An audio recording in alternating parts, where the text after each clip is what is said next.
पनीर म्हणून चीज अॅनालॉग विक्रीला बंदी घालण्यात आली। महाराष्ट्रानंतर केंद्राकडून देखील आता अंमलबजावणीचे आदेश देण्यात आले।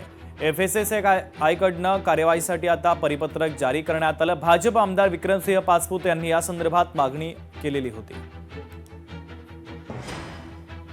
महाराष्ट्र राज्याच्या FDA डिपार्टमेंटने अॅनालॉग चीज आणि पनीर याच्या वापरासंदर्भातली एक प्रेस नोट काढली होती, त्याचा अध्यादेश सुद्धा काढला होता।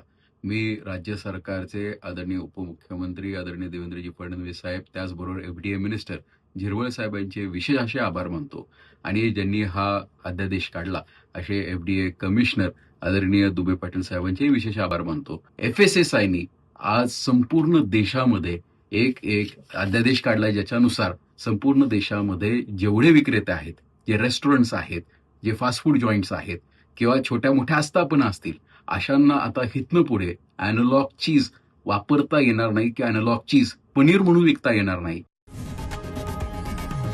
लोकशाही मराठी ऐका, पहा, जागरूक रहा।